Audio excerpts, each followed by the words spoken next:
सुप्रभात बच्चों, मैं आपका हिंदी शिक्षक देवी प्रसाद तिवारी आज की इस कक्षा में आप सभी का स्वागत करता हूं और आशा करता हूं आप सभी लोग अच्छे होंगे, स्वस्थ होंगे। आइए आज हम पढ़ते हैं मीरा के पद मीराबाई के विषय में कि मीराबाई कौन थी। मीराबाई का जन्म 1503 ईस्वी में जोधपुर के चोकड़ी कुड़की गांव में हुआ था। 13 वर्ष की उम्र में मेवाड़ के महाराणा सांगा के कुंवर भोजराज के साथ इनका विवाह हुआ। इनका जीवन दुखों की छाया में ही बीता।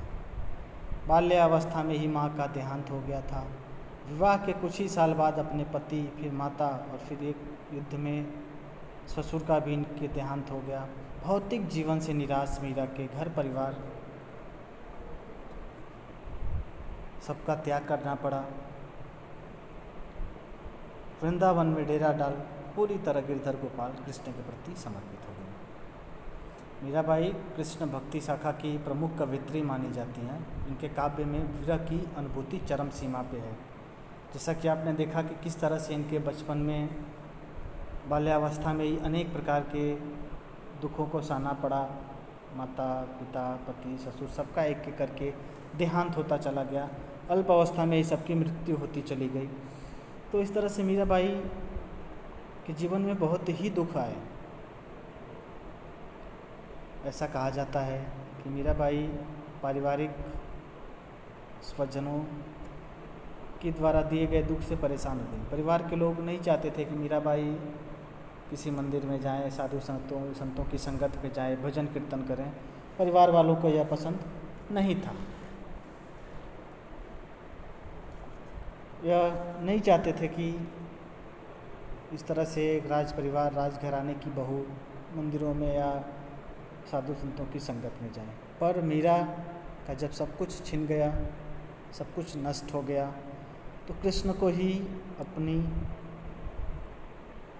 को अपना पति मान ली। अपने आप को पूरी तरह से कृष्ण के प्रति समर्पित कर दी। अपनी संपूर्ण जीवन जो भी था सब कृष्ण के हवाले कर दिया। अपने आप को कृष्ण की दासी बनना स्वीकार किया। एक कहानी, एक किंवदंती है, क्या सत्य है या असत्य, इस घटना को कोई इसकी प्रमाणिकता उपलब्ध नहीं है, पर ऐसा कहा जाता है, ऐसा माना जाता है। हम साहित्य में इसको पढ़े हैं। मीराबाई जब बाल्यावस्था में थी, एक बारात उधर से गुजर रही थी घर के पास से।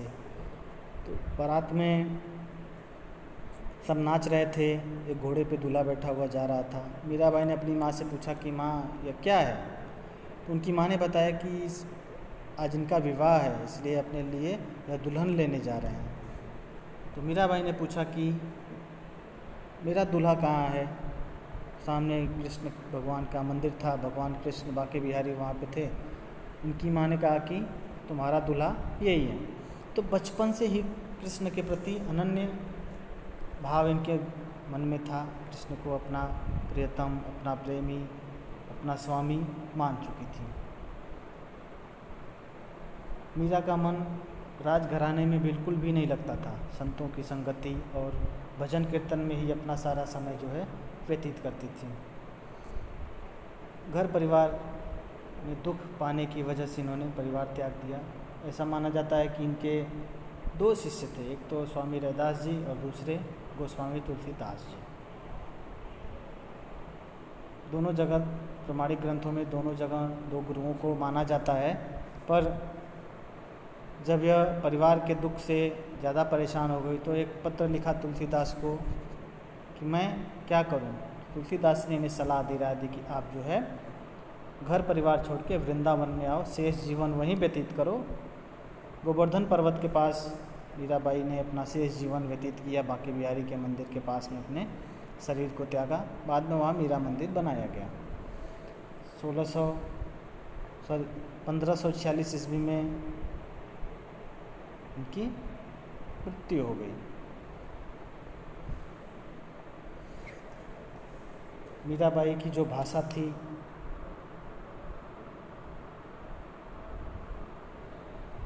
राजस्थानी, ब्रज, गुजराती इत्यादि भाषाओं का मिश्रण था। जैसे कबीर की भाषा थी, ठीक वैसे ही मीराबाई की भाषा थी। कृष्ण भक्ति शाखा की प्रमुख कवयित्री थी, विशिष्ट स्थान था इनका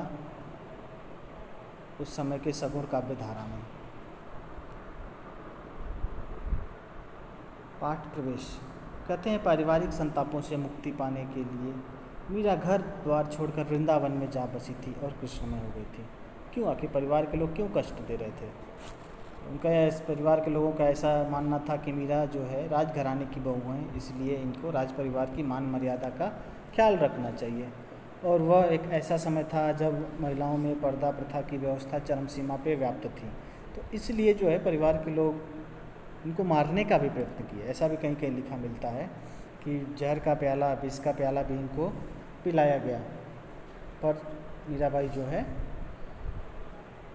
उसे भी खुशी खुशी पी ली। पर भगवान की अनन्य सेविका थी, अपना प्रियतम मानती थी, उनकी अनुग्रह उनकी कृपा से जो है मीरा को कुछ भी नहीं हुआ। और फिर मथुरा वृंदावन में आके कृष्णमय हो गई। इनकी रचनाओं में इनके आराध्य कहीं निर्गुण निराकार ब्रह्म, कहीं सगुण साकार गोपी बल्लभ कृष्ण और कहीं निर्मोही परदेसी जोगी के रूप में संकलित किए गए हैं। मीराबाई के दो गुरु, एक तो रैदास जी जो संत काव्य निर्गुण शाखा के कवि थे, दूसरे गोस्वामी तुलसीदास।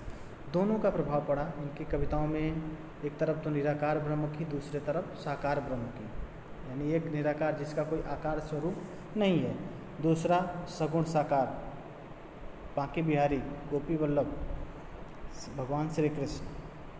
कहीं कहीं अपने प्रियतम को कृष्ण को निर्मोही परदेसी तक इन्होंने बताया है अलग अलग पदों में। बसो मेरे नैनन में नंदलाल, मोहनी मूर्ति सांवरी सूरत, नैना बनो विशाल। ऐसे अनेक इनके पद हैं जो लोगों के द्वारा गाए जाते हैं। आज भी जो गायक वर्ग है या विद्वस्त समाज जहाँ बैठता है तो मीरा के पदों का गुणगान भजन कीर्तन के रूप में लोग करते हैं। वे गिरधर गोपाल के अनन्य और एकनिष्ठ प्रेम से अभिभूत हो उठी। अपने प्रियतम, अपने पति, अपने प्रियतम के अनन्य प्रेम से, एकनिष्ठ प्रेम से अपने आप को धन्य मानती थी, प्रसन्न हो जाती थी। प्रस्तुत पाठ में संकलित दोनों पद मीरा के इन्हीं आराध्य को संबोधित है। मीरा अपने आराध्य से मनोहार भी करती हैं, लाड भी लड़ाती हैं, तो अवसर आने पे उलाहना देने से भी नहीं चूकती। इस पाठ में जिससे हम ज़्यादा प्रेम करते हैं, जिसे हम अपना मानते हैं, तो अपना मानते हैं तो क्या था भाई, कभी हम उससे शिकायत भी करते हैं, अपनी बातें भी बताते हैं, प्यार भी करते हैं, लड़ाई भी करते हैं, झगड़ा भी करते हैं, उलाहना भी देते हैं, मतलब अपने विचारों को जिस भी तरह से हो उसे हम प्रकट करते हैं। ठीक ऐसे कृष्ण को भी अपना आराध्य मानती थी, तो कभी उनका मनोहार करती थी, कभी लाड लड़ाती थी, अवसर आने पे उलाहना भी देती थी। उनकी क्षमताओं का गुणगान स्मरण करती हैं तो उनके कर्तव्य याद दिलाने में भी देर नहीं लगाती। उनके नाम का गुणगान कर रही हैं, उनकी लीलाओं का स्मरण कर रही हैं, तो उन्हें उनके कर्तव्य की याद भी दिला रही हैं। तो मैं आपके गुणगान, आपकी लीलाओं का, आपके नाम का सुमिरन कर रही हूँ, तो आपका भी कर्तव्य है, आप उस कर्तव्य का निर्वहन करिए। उनके कर्तव्य को भी याद दिलाती हैं।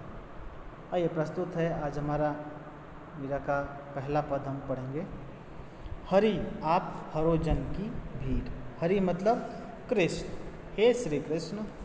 आप हरो मतलब दूर करो, जन मतलब लोगों की, पीर मतलब, भीड़ मतलब पीड़ा, जनरी मतलब लोगों मतलब सेवक। यहाँ जनरी का अर्थ है मीरा अपने लिए खुद सेविका मान रही हैं। हरि हे श्री कृष्ण, आप लोगों की या हम भक्तों की पीड़ा को दूर करो। प्रस्तुत पद में मीराबाई अपने आराध्य श्री कृष्ण की या अपने आराध्य या अपने प्रियतम को प्रार्थना करते हुए मना रही हैं, बता रही हैं कि हे कृष्ण, केवल आप ही हैं जो मुझ दासी का कष्ट दूर कर सकते हैं। हरो जन की भीड़, मुझ जैसे भक्तों की, मुझ जैसे दासी की पीड़ा दूर करो। कैसे कैसे आपने लोगों की पीड़ा दूर की है, वैसे वैसे मेरी भी पीड़ा हरो। उदाहरण के माध्यम से बता रहे हैं। द्रौपदी री लाज राखी आप बढ़ायो तीर। आपने द्रौपदी की लाज रखने के लिए उसके वस्त्र को बढ़ाया। जब जुए के खेल में महाराज युधिष्ठिर ने सब कुछ दांव पे लगा दिया, सब कुछ हार गए, राजपाट भाई, उन्होंने जरा सा भी नहीं सोचा, द्रौपदी को भी दांव पे लगा दिया। शकुनी की चाल की वजह से दुर्योधन सब कुछ जीत लिया। भरी सभा में द्रौपदी को बुलाया गया। दुशासन उनके चोटी को, बालों को पकड़ के घसीटते हुए लेकर के आया और दुर्योधन के आदेश पे, आज्ञा पे दुर्योधन उनका वस्त्र खींचने लगा, साड़ी खींचने लगा, निर्वस्त्र करना चाह रहा था उनको। द्रौपदी ने सबको पुकारा। भरे दरबार में भीष्म पितामह, द्रोणाचार्य, कृपाचार्य, धृतराष्ट्र, एक से योद्धा बैठे थे। सबको उनके कर्तव्य की याद दिलाई, सबको बोला, सबको कहा, लेकिन किसी ने भी भरी सभा में द्रौपदी की लाज नहीं बचाई। उन्होंने कृष्ण को पुकारा। बाल सखा थे, भाई भी मानती थी, मित्र भी मानती थी। कृष्ण को पुकारा। कृष्ण को जैसे ही द्रौपदी ने पुकारा, वैसे ही कृष्ण दौड़ पड़े। दुशासन वस्त्र खींचता रहा, वस्त्र बढ़ता जा रहा था, पर वस्त्र नहीं खींच सका, थक हार के बैठ गया। और भी योद्धाओं ने प्रयास किया पर किसी को सफलता नहीं मिली, किसी को भी सफलता नहीं प्राप्त हुई।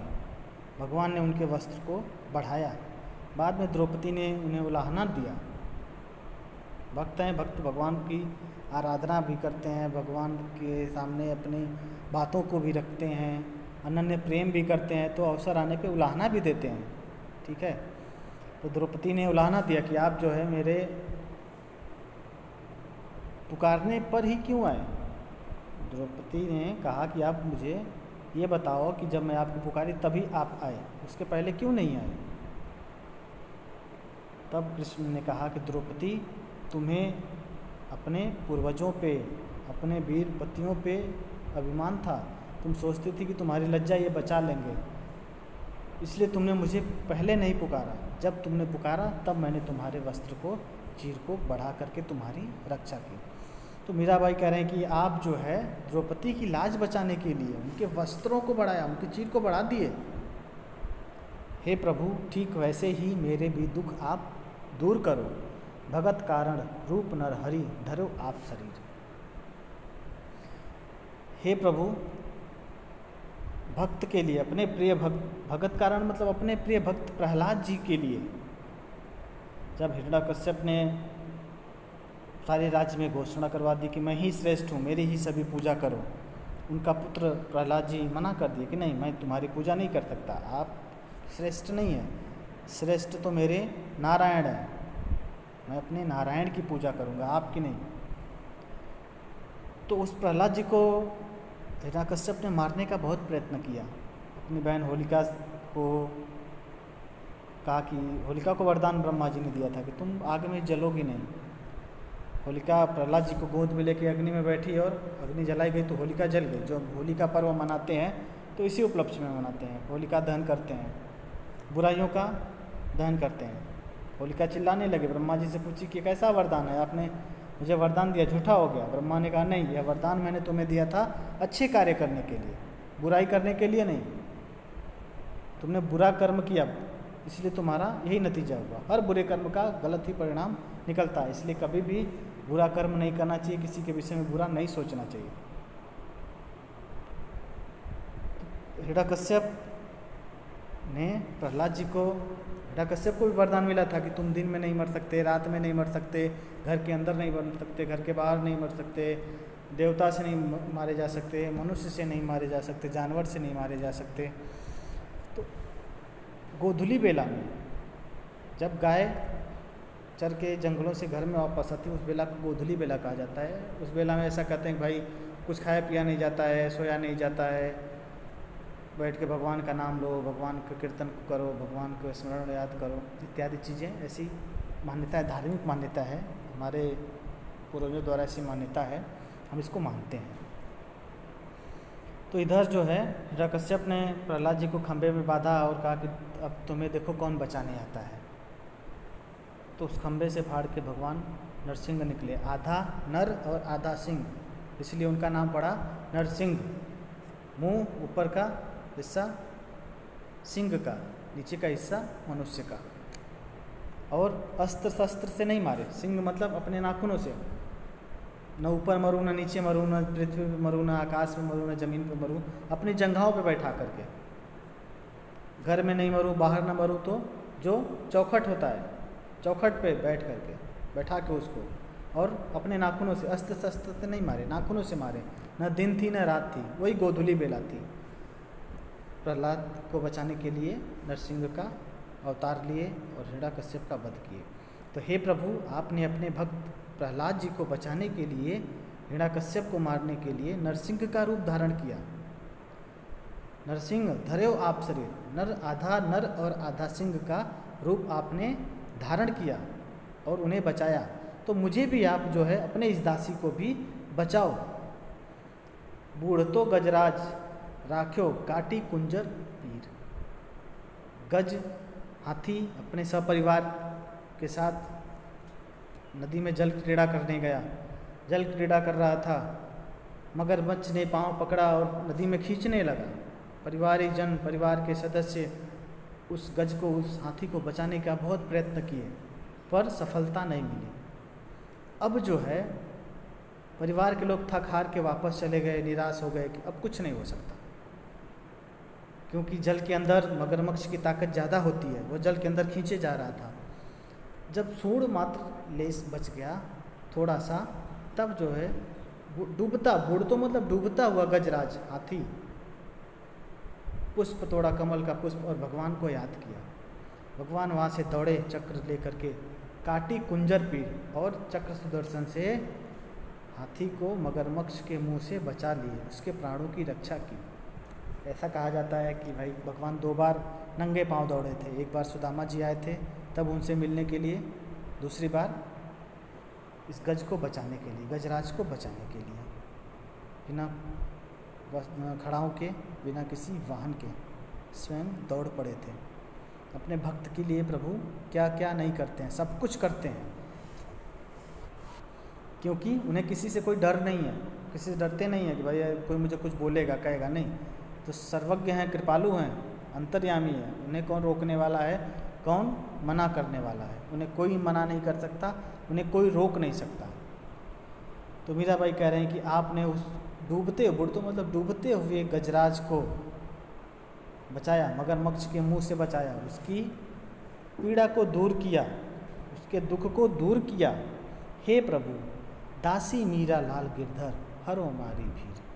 हे प्रभु, मैं आपकी दासी, मैं आपकी दासी हूँ, आप मेरी पीड़ा, मेरे दुख को दूर करो, सांसारिक बंधनों से मुझे मुक्ति दिलाओ।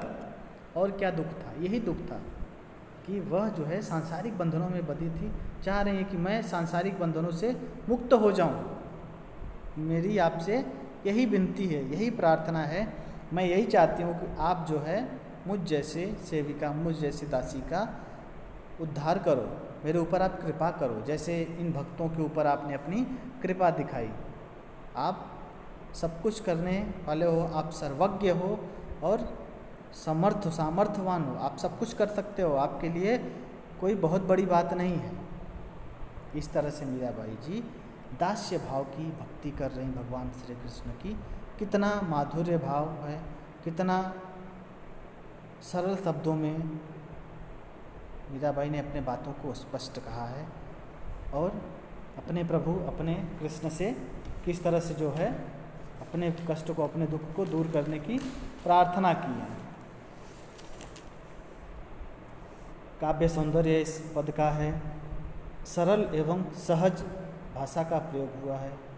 ब्रज भाषा का, राजस्थानी भाषा का मिश्रण आप देख सकते हैं।